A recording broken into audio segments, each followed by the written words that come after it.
Good morning. Thank you for joining me today.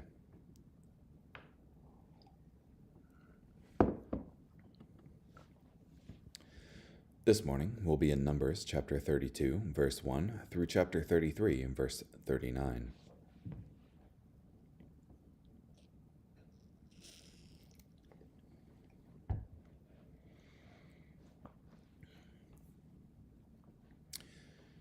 Now, the Reubenites and the Gadites possessed a very large number of cattle. When they saw that the lands of Jazer and Gilead were ideal for cattle, the Gadites and the Reubenites came and addressed Moses, Eleazar the priest, and the leaders of the community. They said, Adaroth, Deepen, Jazer, Nimrah, Heshbon, Eliela, Sebam, Nebo, and Beon.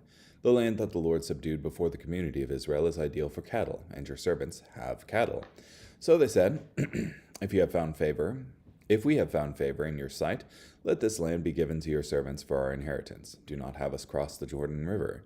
Moses said to the Gadites and the Reubenites, Must your brothers go to war while you remain here? Why do you frustrate the intent of the Israelites to cross over into the land which the Lord has given them? Your fathers did the same thing when I sent them from Kadesh Barnea to see the land.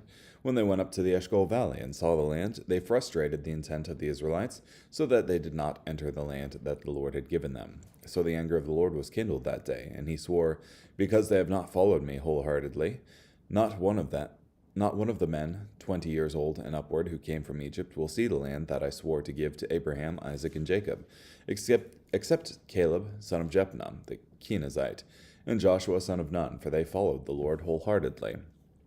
So the Lord's anger was kindled against the Israelites, and he made them wander in the wilderness for 40 years, until all the generation that had done wickedly before the Lord was finished. Now look, you are standing in your father's place, a brood of sinners, to increase still further the fierce wrath of the Lord against the Israelites. For if you turn away from following him, he will once again abandon them in the wilderness, and you will be the reason for their destruction.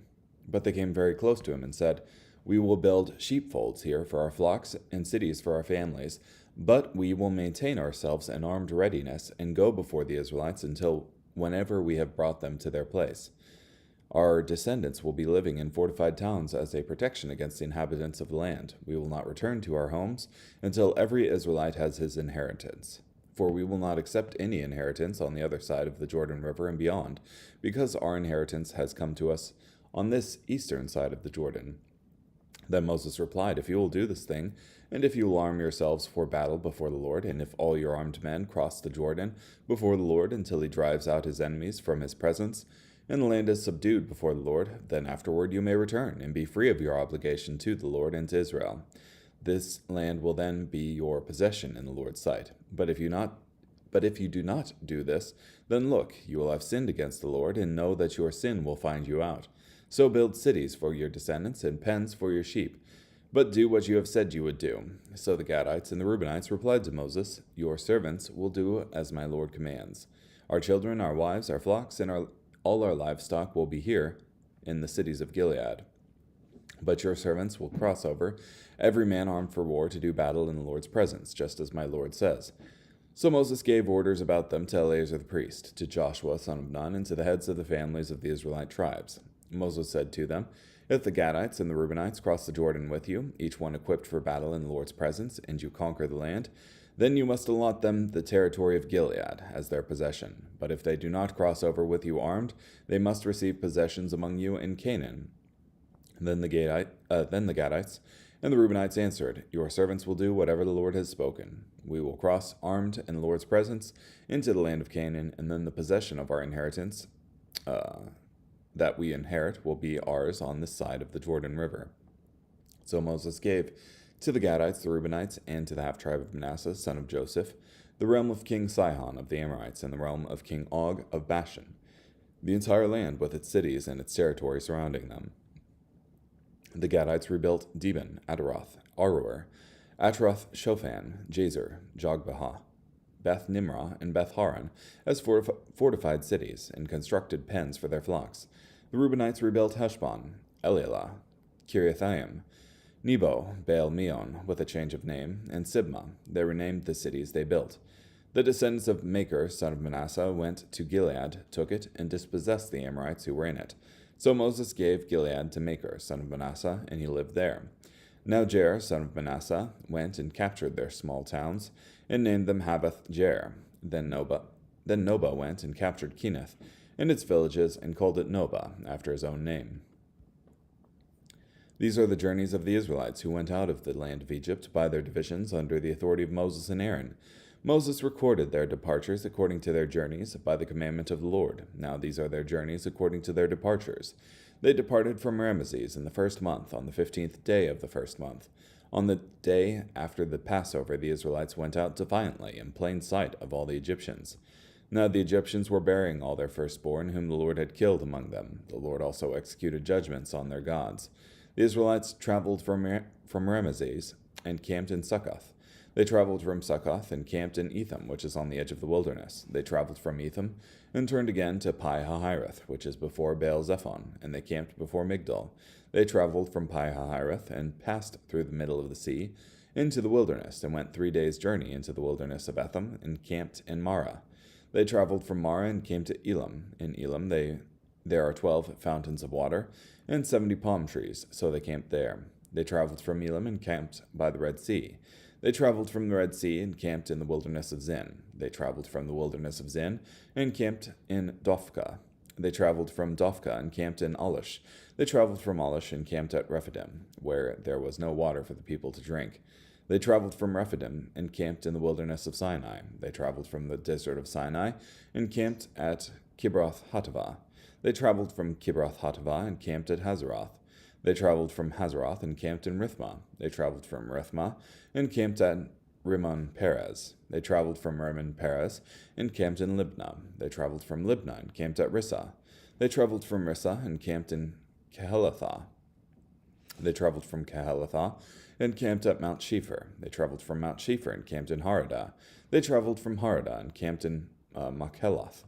They traveled from Machheloth and camped at Tahath. They traveled from Tahath and camped at Terah. They traveled from Terah and camped in Mithkah. They traveled from Mithkah and camped in Hashmonah. They traveled from Hashmonah and camped in Maseroth. They traveled from Maseroth and camped in Beni-Jaakan. They traveled from Beni-Jaakan and camped at Hor-Hagadad. They traveled from Hor-Hagadad and camped in Jotbathah. They traveled from Jotbathah and camped in Abranah. They traveled from Abranah and camped at Ezion-Geber. They traveled from Ezion-Geber and camped in the wilderness of Zin, which is Kadesh. They traveled from Kadesh and camped in Mount Hor at the edge of the land of Edom. Aaron the priest ascended Mount Hor at the command of the Lord, and he died there in the 40th year of the Israelites had come out of the land of Egypt, on the 1st day of the 5th month. Now Aaron was 123 years old when he died in Mount Hor. The king of Arad, the Canaanite king who lived in the south of the land of Canaan, heard about the approach of the Israelites. They traveled from Mount Hor and camped in Zalmunna. They traveled from Zalmunna and camped in Punon. They traveled from Punon and camped in Oboth. They traveled from Oboth and camped in Abarim on the border of Moab. They traveled from Lim and camped in Dibon-Gad. They traveled from Dibon-Gad and camped in Almon-Diblathayim. They traveled from Almon-Diblathayim and camped in the mountains of Abiram before Nebo. They traveled from the mountains of Abiram and camped in the plains of Moab by the Jordan River across from Jericho. They camped by the Jordan from Beth Jeshimoth as far as Abel Shittim in the plains of Moab.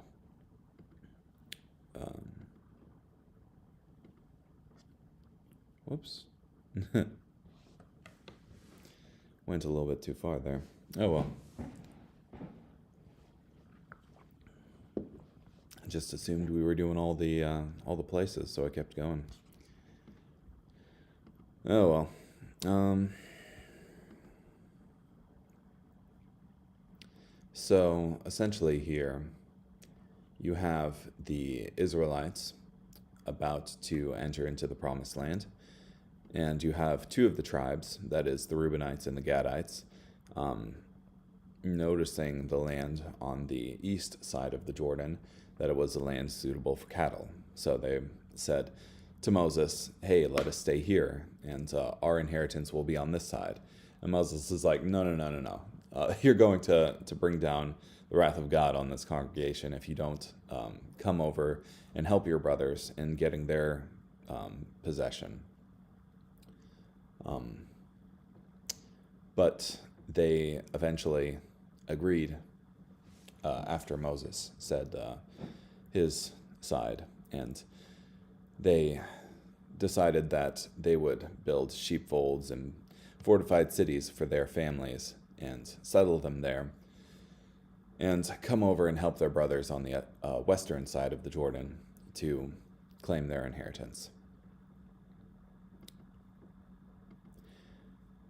And then you have in Numbers 33 a review of all of the Israelites' travels from Egypt up until the time that they enter into the Promised Land, which the section I was supposed to read up to was just when Aaron was 123 years old. He died in Mount Hor. So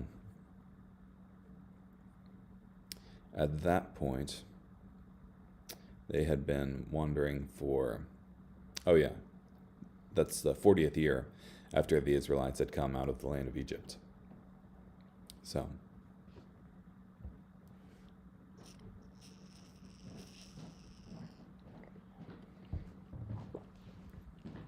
I'd gone over this section previously. And a lot of these places, since they're in the wilderness, we don't know exactly where they are.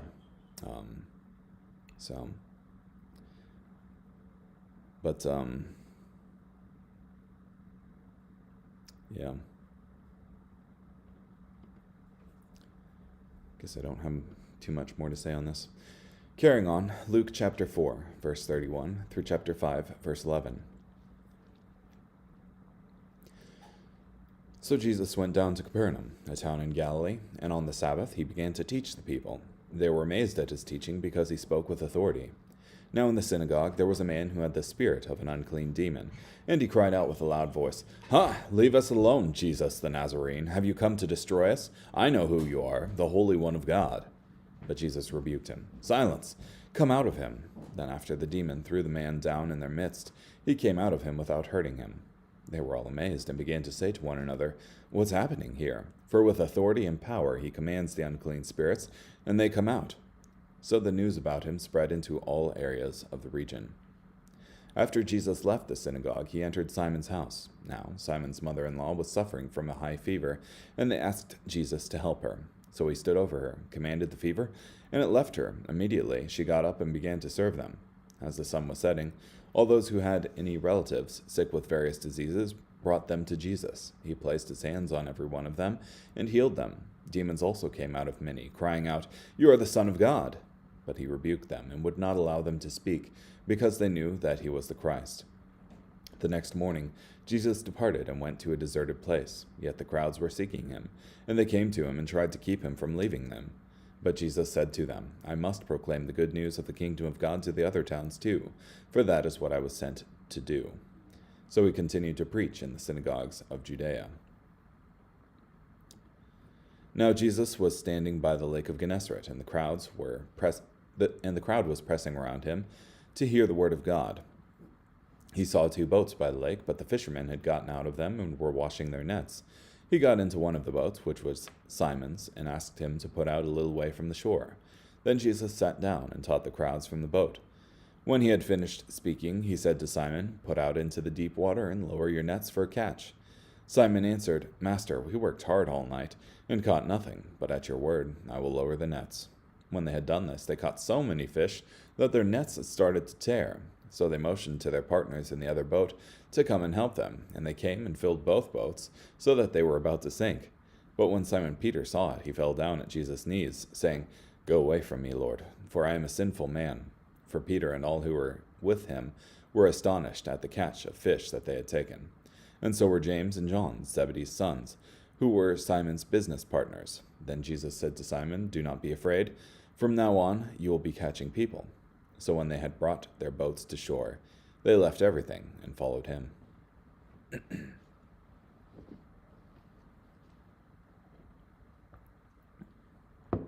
Interesting.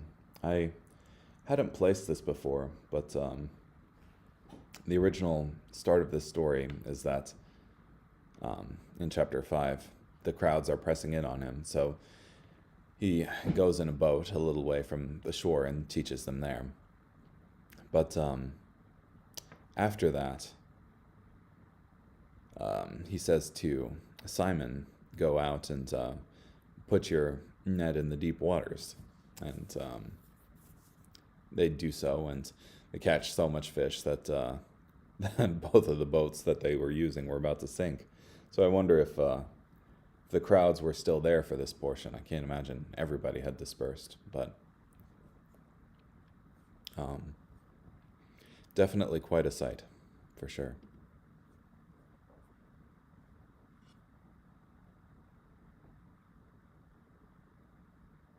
Yeah.